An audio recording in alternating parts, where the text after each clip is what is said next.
Hello guys, so we're gonna rock this and nandito ako ngayon sa Hagonoy, Bulacan.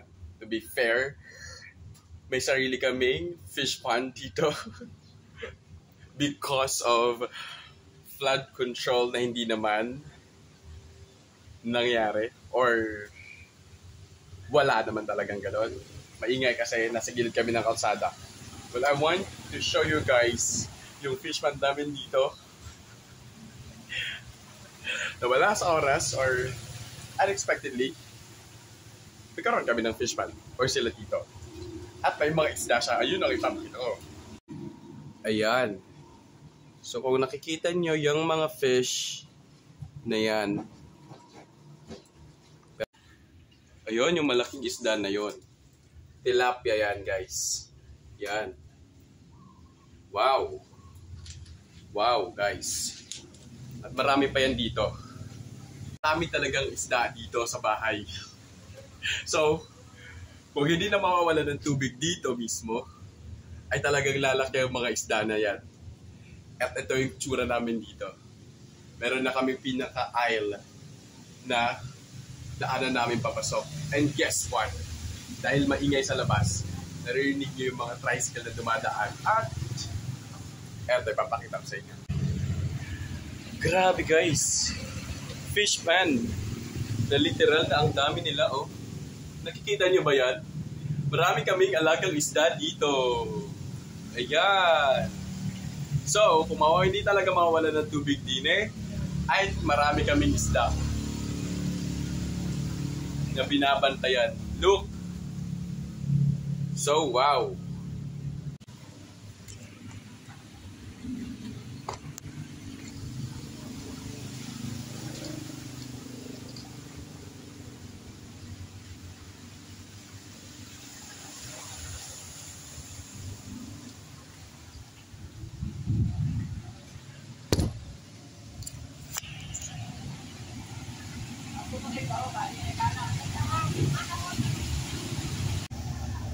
Ito yung labas ng bahay namin. Yes! Nakita mo? Wow!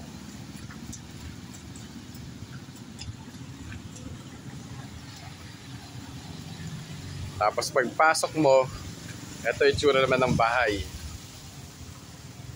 Andito yung mga isda na yan. Pasok tayo guys. Yan. So dito nakatago yung mga isda na yan. Ito yung labas ng bahay. So, hindi tayo magpapahuli. Magbabasa tayo ng paa at lulusong tayo sa high tide. Hindi talaga siya baha guys. It's a high tide water sa harap ng bahay. Kasi mababa na dito.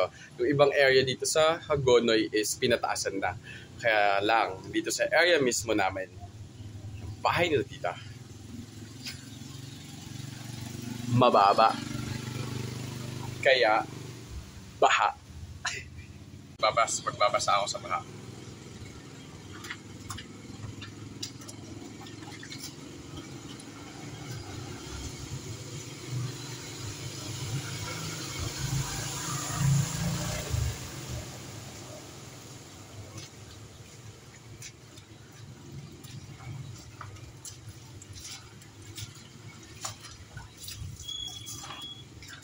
Napaghahalata na akong hindi taga rito.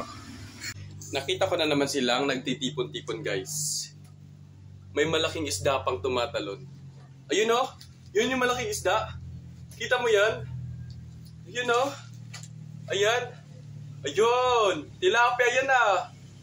Nagtatago. So that's it for now guys. And thank you for watching.